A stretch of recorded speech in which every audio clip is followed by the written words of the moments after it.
There we go. Okay, welcome everybody. This is the Zoom info webinar for our trips to Tanzania. And I say trips this year because we have two back-to-back trips next year in May. At the beginning of May, the 8th to the 18th, we have the women's trip. And then from the 20th to the 30th, we have a co-ed trip this year. And that doesn't happen too often. So we're super excited about both of these trips. And so what the purpose of the trip here is to give you a feel for what does it mean to go on a safari, African safari? What do you need to bring? What kind of things do you need to shop for between now and then? And what's a typical day like on a safari? Okay, so let's get into all of that information. And if you have any questions along the way, put them in the chat and we'll keep an eye on that and we'll try to get all of your questions answered. I'm a talker, so I'm just going to like keep going, and I'm going to keep going, keep going. We are going to try and keep this at 1 hour because we value your time, appreciate that you're joining us here on this session. All right, so I'm hoping everybody can see my screen. Shauna, can you see my screen? Okay, cool. All right, so Green Adventures, what are we all about? We're a eco tours and safari travel company. And here's a list of our current destinations. Check our website often because it's kind of crazy how the destinations have been changing a lot in the last few years. So check back often. All right. And so what's our mission? Okay, our mission is to help people fall in love with wild places through extraordinary adventures and to help everybody learn to protect people, places, ecosystems through ecotourism. We firmly believe if you fall in love with the places you see, then everybody works to protect them. All right, who am I? Okay, I'm Lori Anderson. I'm one of the trip leaders for Green Adventures. And I went on my first trip was actually this Tanzania trip, and it was back in 2019. And since then, I've been a participant, just like you, on 18 trips with Green Adventures, so all over. And I have been a trip leader for 15 trips. And I've been having a lot of fun with that as well.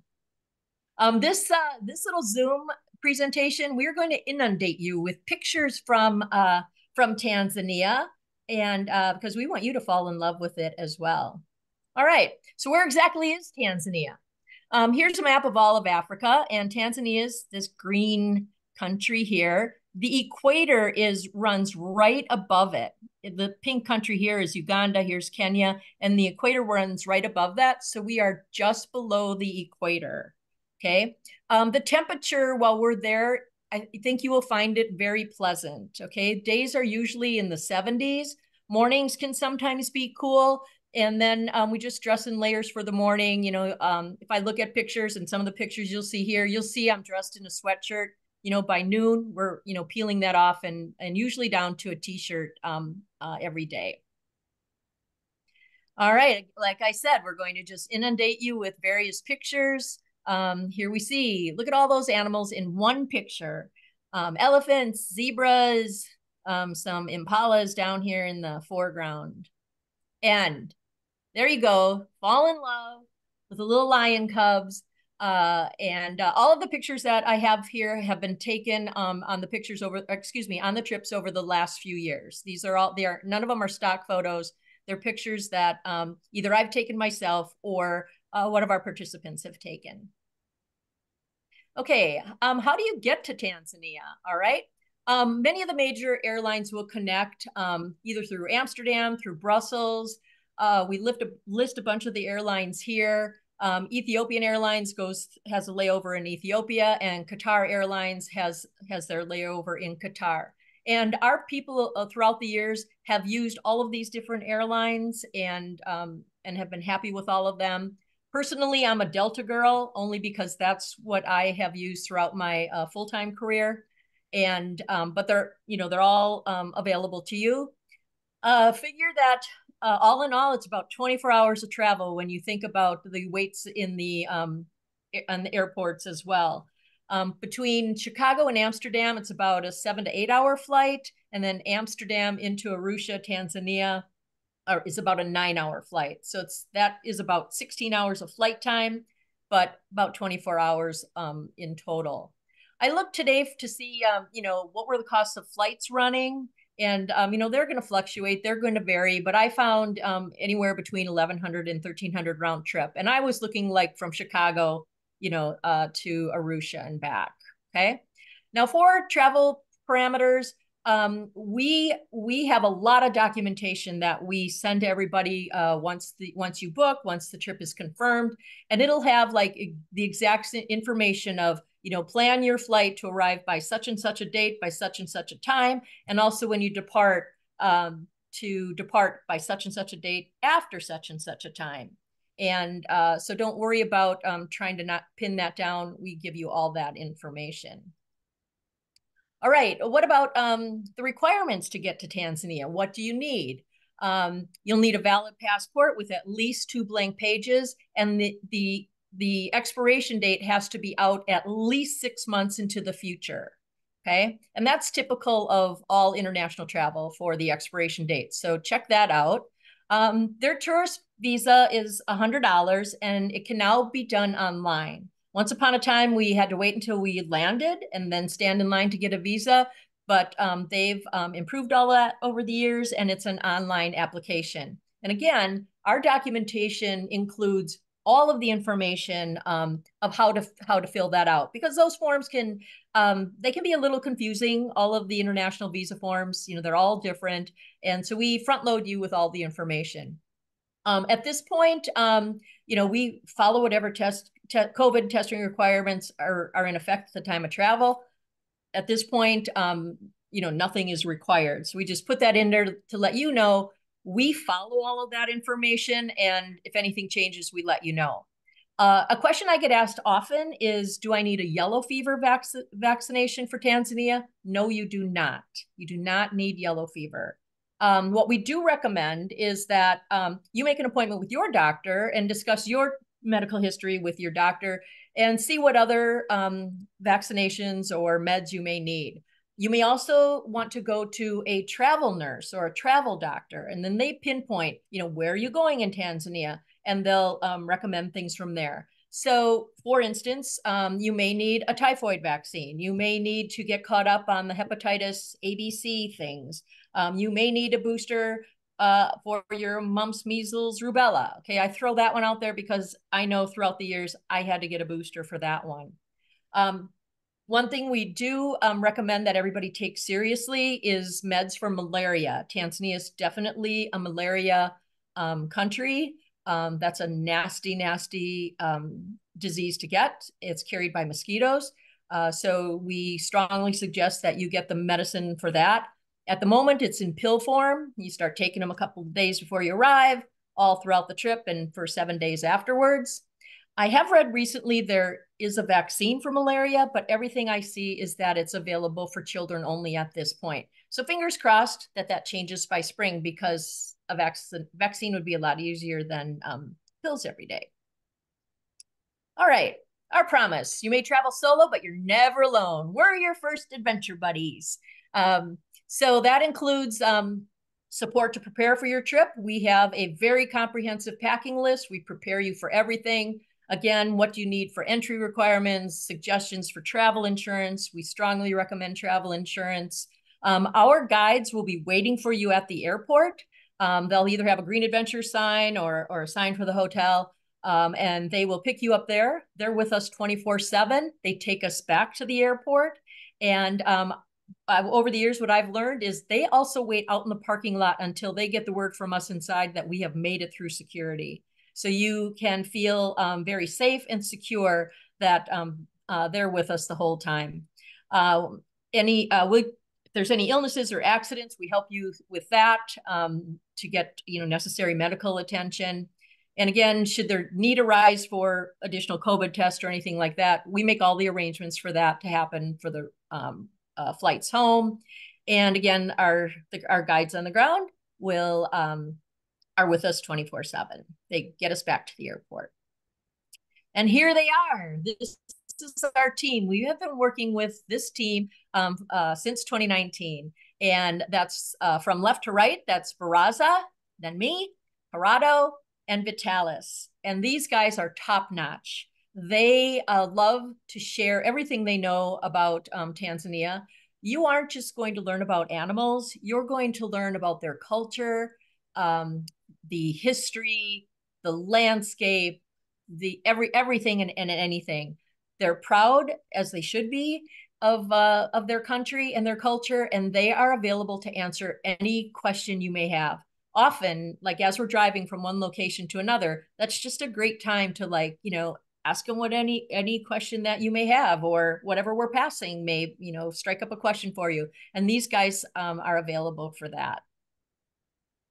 All right, what's it look like to be in the safari vehicle all day? This is a typical safari vehicle, and you can notice that in the middle there is an aisle. Okay, so like the driver is sitting here. Yes, they drive on the opposite side of the vehicle and the opposite side of the road, which is kind of fun, all in its own. And then this seat next to the guide is also available, and of course there are 6 seats behind them. On more than one occasion, I have accidentally gotten into the wrong side of the vehicle and sat behind the steering wheel. They're like, "Yeah, Lori, are you going to be our driver today?" Yeah. Nobody wants that to happen. Not on the wrong side of the road. Trust me on that. But anyway, so this is what the vehicle looks like. Anytime we're in one of the safari parks, we pop up in the roof, because then you get this unobstructed view. Okay. And you can see here, you can easily stand and see in any direction. What's also available, anytime we head into a safari, one of the parks for safari, I kick off my hiking boots, and that allows me to stand on the seats. I'm a little short to be able to see here. This is Sarah standing here. I'm a little too short to see out there comfortably. So then I stand up on the seats in my stocking feet, and that works just as well. All right. Our instructions for packing will ask you to use a duffel bag. We ask for no hard-sided roller bags, and that's because as we move from lodge to lodge, it all has to fit in the back of our safari vehicles, and it's just won't work if it's hard-sided luggage. So we ask everybody to use a duffel for their all their main clothing and supplies.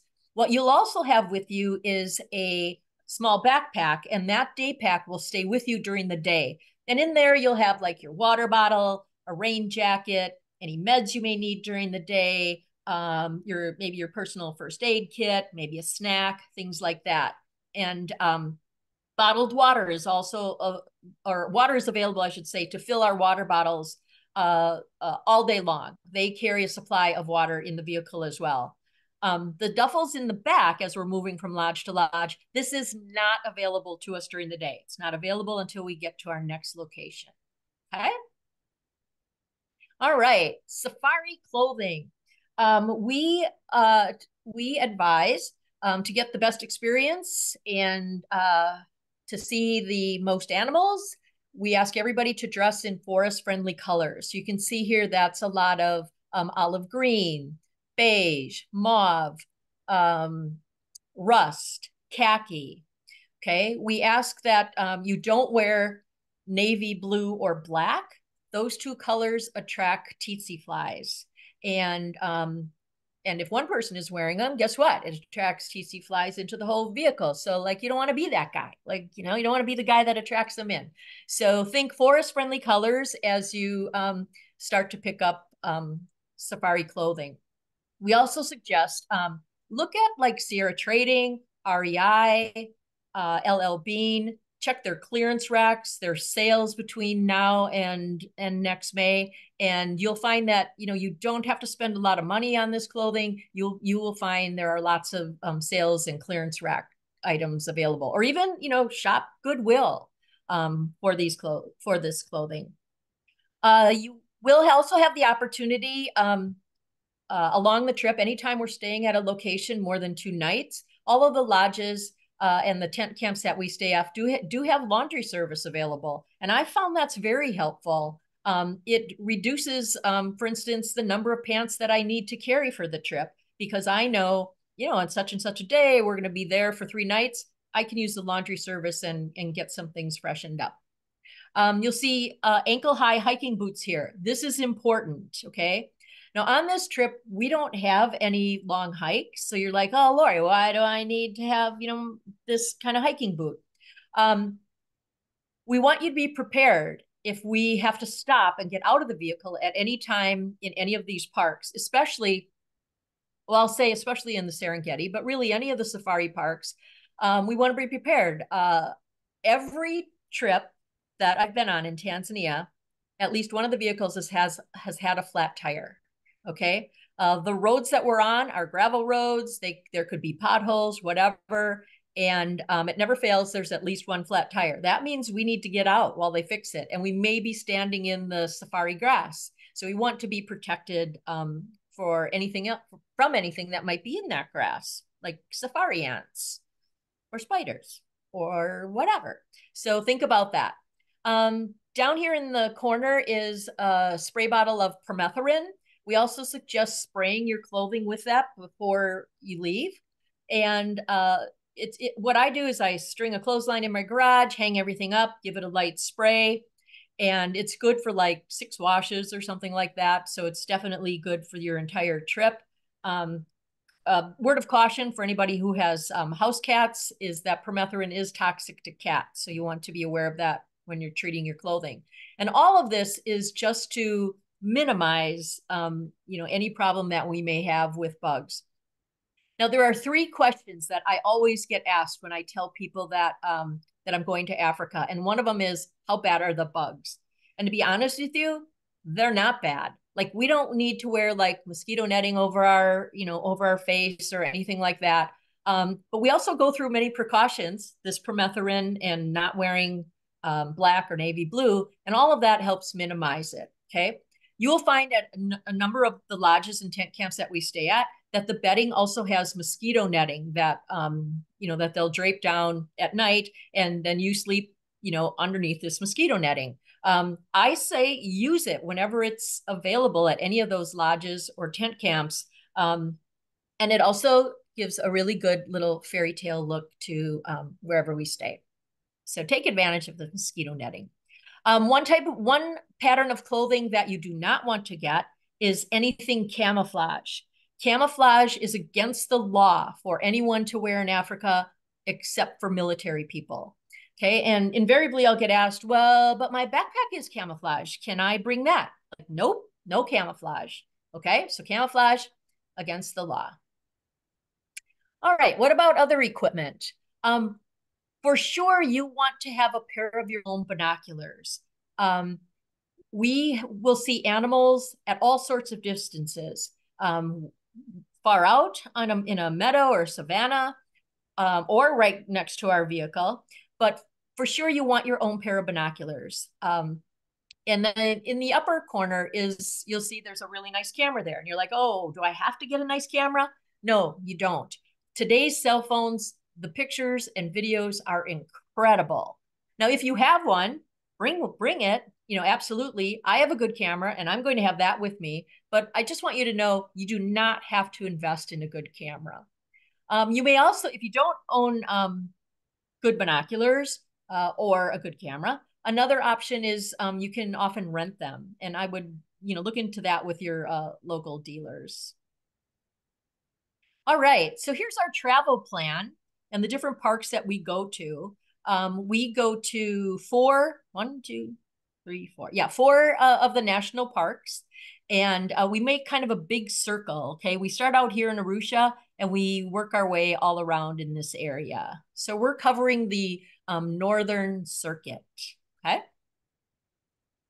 All right, our accommodations. Now, these may change, but typically this is where we're staying. We all meet at Lake Diluti, right near the airport in Arusha. You're going to love Lake Diluti. And then we move to Marera Valley Lodge. We are 3 nights out on the Serengeti, and you see like that reads tented camp. And then at the end, there's a couple lodges that are also considered tent camps. So I want to give you a little explanation of the difference between lodges and tent camps. The lodges that we stay at are all individual buildings for however many people are staying there. If people have a single supplement, you're in one building by yourself. If you are with a roommate, the two of you are in one building by yourself. And all of those buildings also have their own bathroom with your own flushing toilet and running shower. Okay. And the tent camps, this picture that you're seeing here, this is someone sitting on a bed in the tent camp. So I don't want anybody worried about, oh my gosh, are we sleeping on sleeping bags on the floor? Like, nope, you are going to be pleasantly surprised at how beautiful the tent camps are. I tend to refer to them as permanent tent camps. Now, can they be, moved to another location? Yes, but they tend to set them up and then they're there for many years.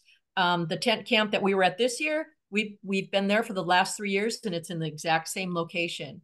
They have, canvas floors, walls, ceilings, and the tent camps themselves. Each tent also has its own bathroom, flushing toilet, running shower. Okay. I'll take this opportunity to answer the second most common question that I get, which is always, what are the bathrooms like? Okay. And exactly that. All of our accommodations have flushing toilets, running showers.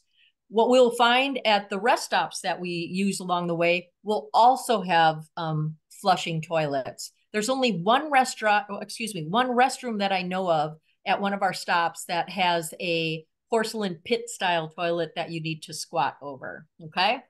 But all of our accommodations, rest assured, there are flushing toilets. Now, when it comes to the water, we don't use the water out of the tap to drink or to fill our water bottles. We don't even use it to rinse off our toothbrushes. So all of the lodges and tent camps, you will find when you get there, there will be bottled water waiting for you. And again, we can also fill our water bottles anytime from the water that's in our safari vehicle. Okay. Here's an example of what our accommodations look like. Beautiful. And the picture on the left is an example of a dining room. We will have all of our meals together, and this is just typical. We're usually at one long table and for each of our meals throughout the trip. All right. Arusha National Park is the first park that we'll go to. And I love this little park. It's kind of like this unknown little gem. And so we often don't see any cars any other vehicles when we're in here, maybe one or two. And what I like it is it gives us the opportunity to start sharpening our eye for finding animals. And I think it just takes a bit of time to get your game eye. And I remember having that same experience growing up of like going out and looking for deer. I'm from Wisconsin. And so it's a big thing. If we were up north, we'd go out at night and look for deer. And invariably, my dad was always the first one to find them. And I couldn't wait to get that game eye and be able to find the animals. And so this introduction to doing that, Arusha Park is absolutely perfect. And none of Tanzania's parks are fenced in. What you're seeing is in the wild. And in this little park alone, we have a great chance of seeing giraffes, Cape buffalo, zebras, warthogs, a couple different types of monkeys, flamingos, elephants, bush bucks, possibly a hippopotamus, and tons of birds. If you don't consider yourself a birder, just pretend that you are while you're on this trip and take advantage of learning and seeing all of the different beautiful, colorful birds, teeny tiny birds, great big birds, vultures, hawks. They've got it all. All right, so I'm just going to click quickly through. All of these pictures are from Arusha. Here's flamingos, a giraffe. It's a saddle-billed stork. All right. The next place that we go to is the Ngorongoro crater. And the crater is awesome. It was formed millions of years ago. A volcano erupted, collapsed, and then it left behind this huge fishbowl. And it's big enough. It's like 10 miles across by 12 miles across. And so it's this big fishbowl. It holds like 40,000 animals, including the big five. So the big five in Africa that everybody wants to see: lion, rhino, Cape buffalo, elephant, and leopard. And yes, I have seen all five in that park. Okay. We come into the crater from up on the rim, and often it's cloudy, rainy, foggy, and you think, oh, our day in the crater, is going to be rainy. But this rim road is so high, we slowly make our way down into the crater that we get down in the crater, and it's often a beautiful sunshiny day. And then you look back and you look up around the rim, and you can see all the clouds are stuck on the rim. But it's just amazing that once you get down there, it's a completely different day. And it's also crazy because up on that rim, you're too far up to be able to see these thousands and thousands of animals that are wandering around below. All right, let's see some pictures from the crater. This is the national bird of Tanzania, uh, a, a crested crane. This is a caracal cat, and they're bigger than a house cat, and just have these wicked pointed ears that are fabulous. And this guy was really, really close to our vehicle. There's another cat. This is a serval cat. And this will just give you an example of how close might we see animals. Like, can we guarantee this? Of course not. Okay, we can't guarantee anything when it comes to wild animals. But this was taken this last year in May. This is a lioness. She is not snarling at me. She's not mad at me. I can guarantee you that. There were two lionesses and four cubs. And while they were busy getting a drink at a nearby little mud puddle, one of the lionists realized that a male lion that had been in a tree further up the road had gotten out of the tree and was coming their way. And male lions are a huge threat to their cubs. And so the females signaled to the cubs, "You guys stay here." And they went back to deal with the male. And they didn't get close enough to, like, swipe at him or anything like that. But there was a whole bunch of growling and roaring going on, and they weren't having any of it. And he cut a wide path way around them and went on further down the road and never got near the cubs. So anyway, that kind of snarling was happening all right around us. And what you may also notice is she's got a wound on her side. That could be from a number of things. That could be from, a wildebeest horn, a Cape buffalo. It looked like a puncture wound. Who knows? But, life out here is not easy. Somebody's either, trying to get something to eat or trying to not get eaten. We have never seen, I have never seen a kill happen, but you have to know that it's possible. We've seen the evidence not long after a kill has happened. So you just have to know that that's a possibility. Oh, and of course, here's the little cubs that she was trying to protect. There were four of them, and they were good guys. They stayed still while mom and her sister took care of that male lion. This is wildebeest. We'll see a lot of wildebeest. There are some down in the crater, and of course, out on the Serengeti. What we're hoping to find is the mass migration, where there are just hundreds of thousands of wildebeest and zebras moving all at the same time. All right, elephants up close and personal. Lots of elephants down in the crater.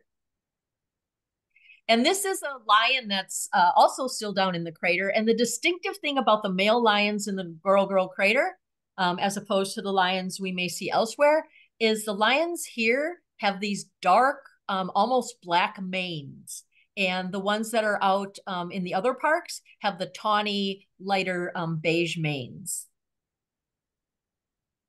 These are baboons.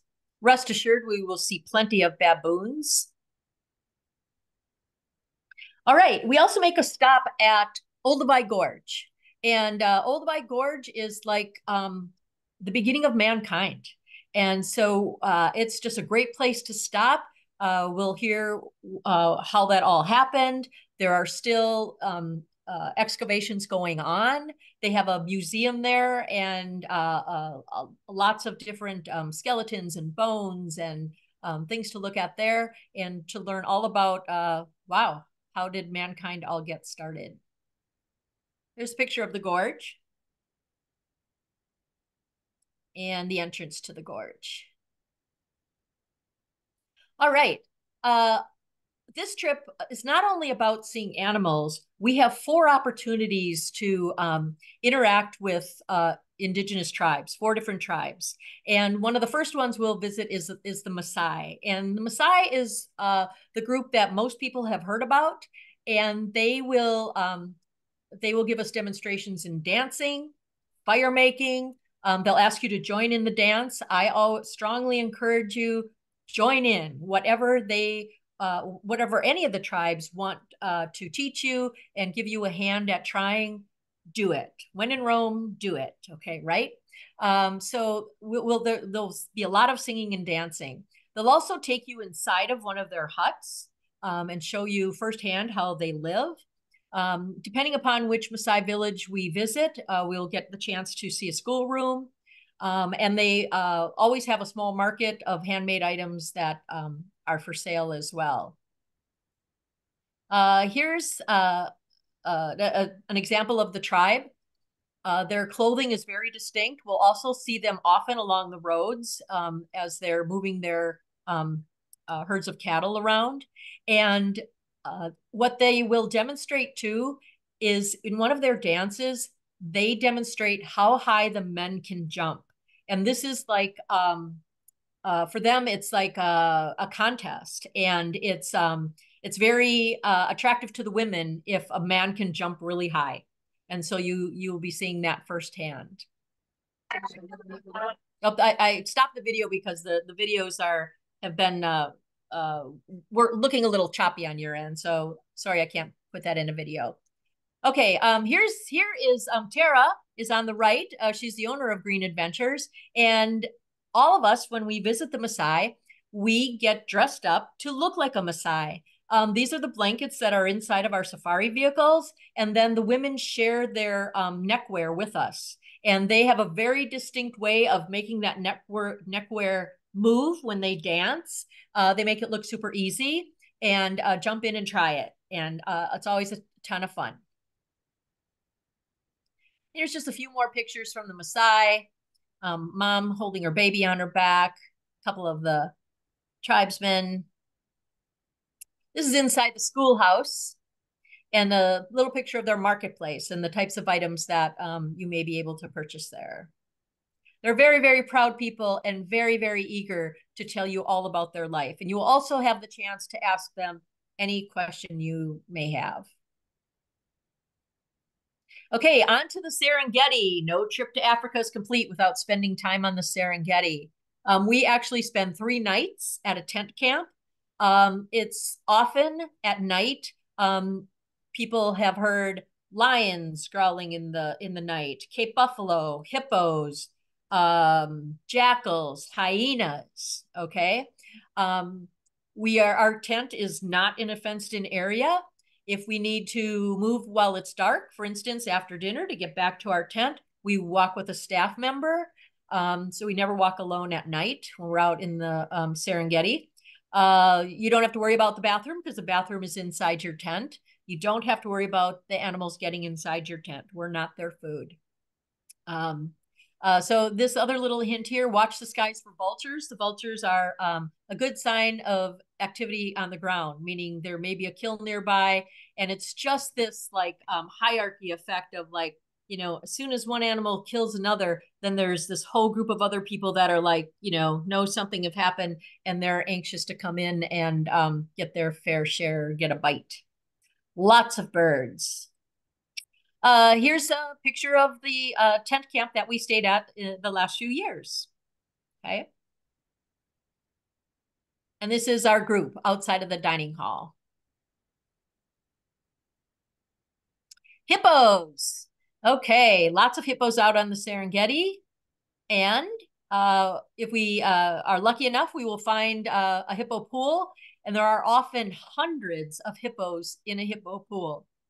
The hippos head to water during the day to keep cool and to prevent any sunburn. And at night, they crawl out of the pools and they're out on the grassland to graze all night long. And that's where, like I said, you may hear them at night. And then early in the morning, they reverse routes and come back into the hippo pool and stay there all day long.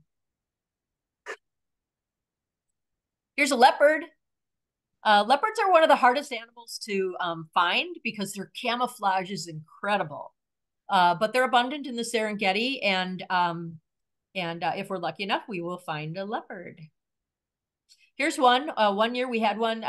We were watching it in a tree, climbed out of the tree, and walked right past our vehicle. Absolutely gorgeous. Okay, this is a couple pictures. On the left are a couple of jackals, and on the right is a cheetah. Okay, the cheetah, these poor guys, their food is stolen from them 9 out of 10 times. And it's probably just as often that they try to get something that they fail. So I kind of feel bad for these guys because they work really hard for their meals. And if we're what they do once they do get something, and they take a few bites, and then they're always like standing up and looking around, uh, and they're looking up in the sky. You know, if the vultures are arriving, that means soon behind will be the hyenas and everybody else that's out to steal their food. So that's our friends, the cheetahs. I took this picture, and I felt pretty lucky that I caught her, you know, licking her chops. We did not see this animal get killed. We arrived about 15 minutes after it happened, but she was about 40 feet from our car. So very, very easy to see.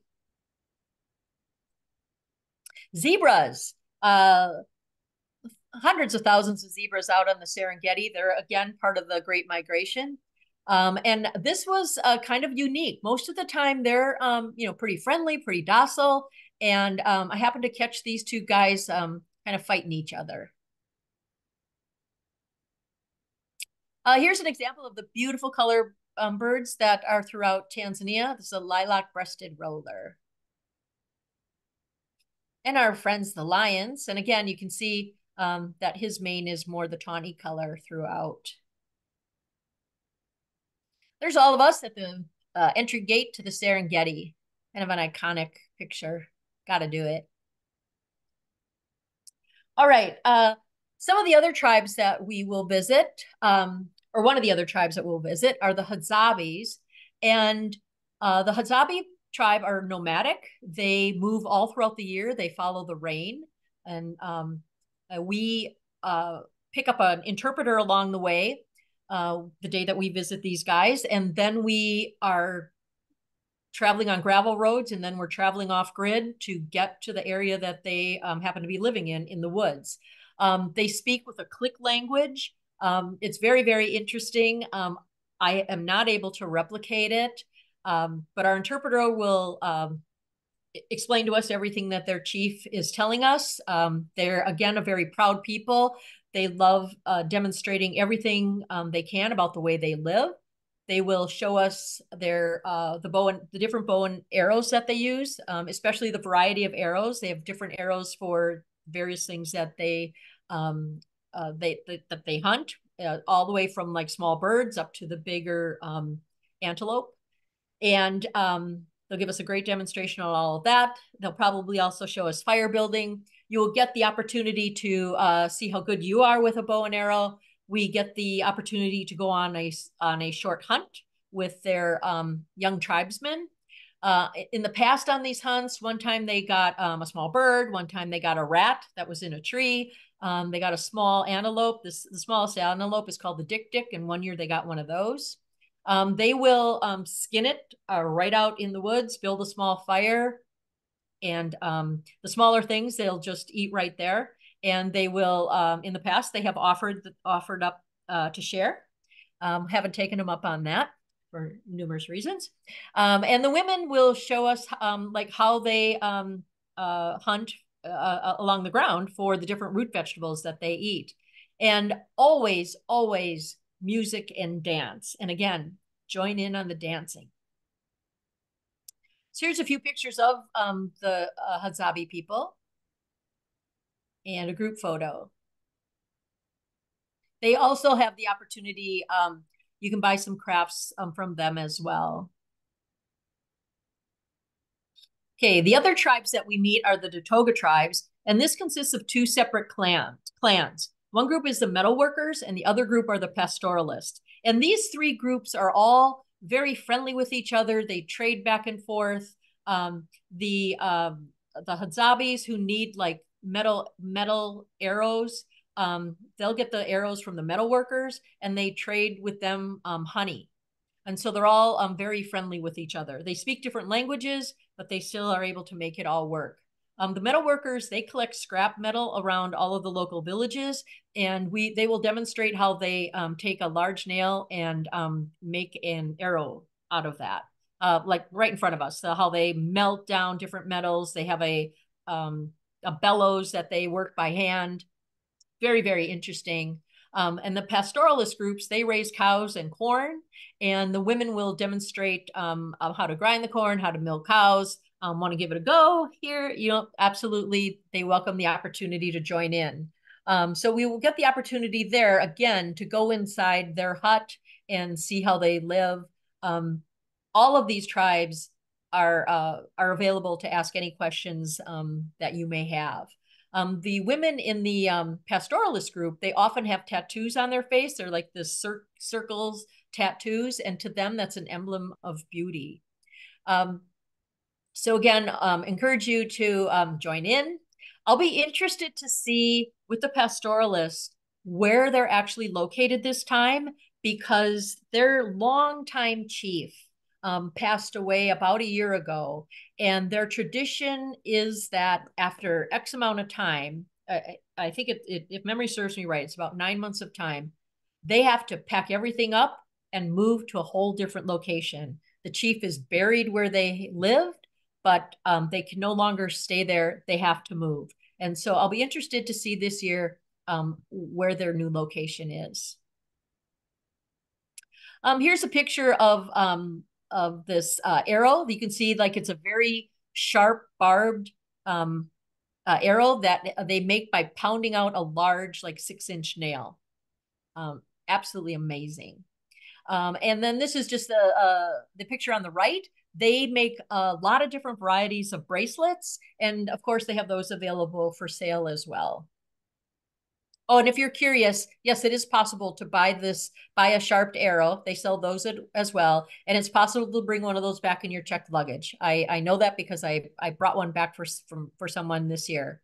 Customs asked me a few questions coming through, but they didn't give me any problems. All right, here's pictures of the pastoralist people, and you can see the picture on the upper left, a sample of the tattooing that many of the women have. And it's always this circular image around their eyes and emblem of beauty. The woman on the right, in the right-hand picture, she was the first wife of the chief. And the chief at that time, I don't know, he had like 11 or 12 wives, something like that. If I asked him one year through an interpreter, like how many children does he have? How many grandchildren does he have? And he was just like, I don't know, ask the women. So, but the numbers are huge. We're huge. And they dress in this beautiful, this leather is made from cow leather, and it's adorned with a lot of different beadwork. And that's all work that they do themselves. Those are the pastoralists. All right, the last park that we go to is Tarangire National Park, and they're known for the number of elephants that they have. They have over 6,000 elephants in this park alone, so our chances of seeing elephants are very high. We go to at least one water hole, and you never know, is it going to be a safe place or will it be guarded by a pride of lions? I've seen both, and both scenarios are awesome to see. And again, over 500 species of birds in this park alone. Absolute haven for any birders that we have. So here's a few pictures from in Lake Tarangire. Tarangire National Park. This lion was on a rock right alongside the watering hole. And it was interesting to see because we did see elephants for a time, zebras for a time, but you can watch the behavior and it's like they realize we're not staying here very long. And these guys must have been full because they didn't make any effort to get any closer to any of the other animals that day. Here are some of the elephants from Tarangire National Park. And the time of year that we go is and one of the reasons that we go in May is it's a good chance for us to see baby animals that were born that spring. This is a tree inside Tarangire National Park that is all hollowed out on the inside and makes for a good photo op. So we do it, crawl inside and stand inside this big old hollow tree. Okay, ready to come? Are you ready to go along with me? Here's how you can sign up for the trip. Shows you the cost. That's early bird pricing, is good for a few more months. Lock your spot in for just $1,000, and then after that, there's 3 equal installments, and that's all I have to say. But I can see there are a couple questions in the chat, so I'm going to read through those, and then you can also raise your hand or add to the chat, and we'll happy to take any other questions. Oh, Dory Lynn, thank you. Many public libraries lend out binoculars. Yeah. Excellent. Oh, I see. Cynthia said she signed up for a trip in August, not May. Yeah, I believe we have a Kilimanjaro trip, and I believe there is a trip later in fall. Right. I'm leading the ones that are in May, so that's why I keep referencing the May dates. But excellent. Did I miss one? Oh, Shelly doesn't have a camera. Okay, that's all right. Okay, yeah. Anybody else have any questions? There's a lot of information. I try to cram it into an hour. Hope I haven't missed anything. Hi, excuse me. I have a question. This is Deborah Hogue. Hi, Deborah.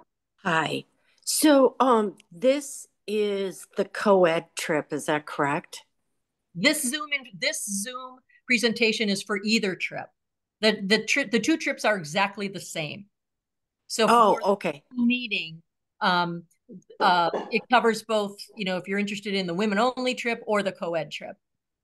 Okay. It's the same itinerary, back to back. Perfect. Thank you. Nice presentation. Appreciate it. Thanks so much. I can stop sharing this. And then I think, all right. Anybody else? Question? Who's ready to go? Who's ready to come along? This is the one thing that I say is everybody asks, like, Lori, what's your favorite trip? Okay. I can't pick a favorite. I honestly can't. And I don't just mean that of the Green Adventures trips, but of any other travel that I do. I can't pick a favorite, but I can tell you this without hesitation. I knew I was going to like Africa. I never expected to fall in love with it. And I absolutely love our trips to Uganda and Tanzania. I love the animals, of course, but you fall in love with the people and the landscape and everything about Africa. The other question that I get asked, I said there were 3. The 3 is like, how bad are the bugs? What's the bathroom situation? And then I also get asked, like, what kind of food do we eat? Okay.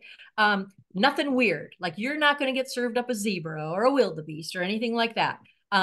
There's a lot of chicken and fish.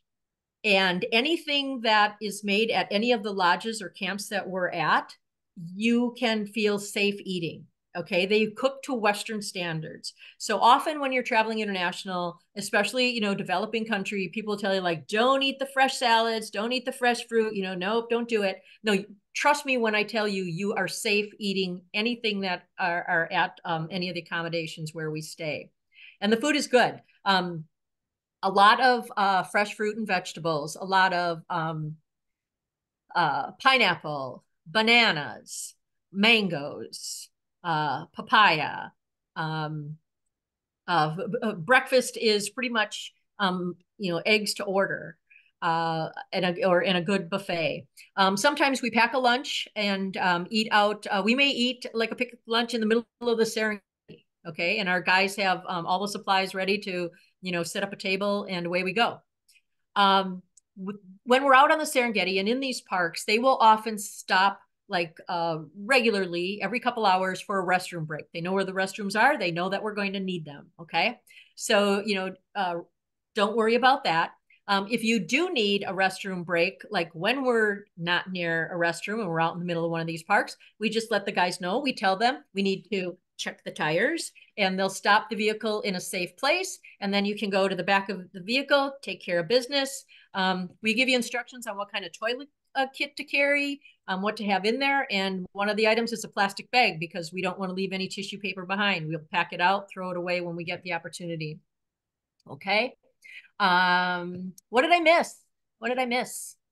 So we have a good group here. Any other questions? Anybody? We finished a little early. I must have been like talking on hyperspeed. Well, I just wanted to say one thing. I did the Alaska trip this year, and anybody who's concerned about packing or food need not, because Green Adventures is like unbelievable.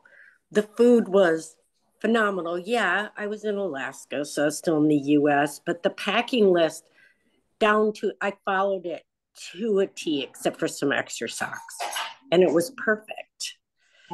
So I think you guys prepare us for the trips, just bar none, perfectly.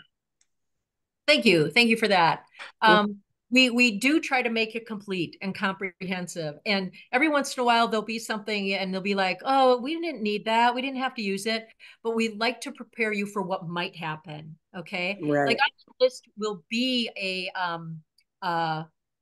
rain jacket. Okay. We may never need it. Okay. In all the years that I've gone to Tanzania, we have never had a day where it has like rained all day. Like, do we get caught in an occasional shower in the afternoon? Absolutely, that may happen. But again, we prepare you for what you might need. Okay, and the food, I agree with you there. If you go hungry, it's your own fault.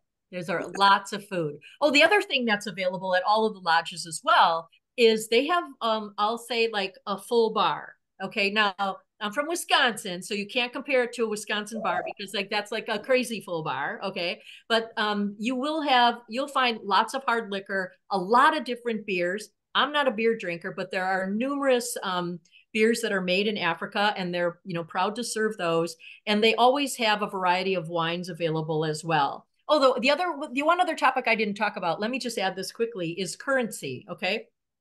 Tanzania uses the Tanzania shilling, and we will also give you guidelines of like how much money might you want to exchange to have on hand. Okay, now that's also personal preference of like are you someone who shops for souvenirs? Yes or no. At any of the places where we stay, you can pay with either a credit card, Tanzania shillings, or US dollars. So like any of the lodges or the tent camps. I think it's kind of fun to handle the local currency because it's all, it looks different and it's, kind of just adds to the whole thing. So I do exchange a couple $100s for the local currency. And again, we give you all the instructions of where and how to do that. It's easy to do. And then it's easy to exchange it again at the airport on the way back. We Oh, I also carry, this is like going into a lot of detail about currency, but I also carry a handful of crisp $1 bills, like US $1 bills. And I use these at the rest stops. There will often be somebody like working there that their job is to keep it clean and to keep it stocked with toilet paper. And they'll often have a little tip box nearby. Okay. Like, nobody has to tip them. And but I'm kind of like happy that someone does that. And I also like to, support the person who this may be their only job. Okay. And like when I also talk about tipping, I'll tell you one other thing. For those of you who have not traveled with Green Adventures before, one thing that we do is we collect a gratuity up front. It's not part of the year the amount that you've paid for the trip. You can see that it's in addition. We'll collect $500 from everybody up front, and then that covers tipping for you throughout the whole entire trip for like any of the hotel staff where we stay, the interpreters that we pick up, our local guides from Tanzania, all of that. You don't have to worry of like, how much do I tip this person? Do I have to tip this person? Lori, do you have change for 100, a 50, a 20, whatever? None of that. Okay. You don't have to worry about any of that. That's taken care of with us collecting the gratuity up front. There are a couple other questions here. Oh, what are the different GE Africa trips?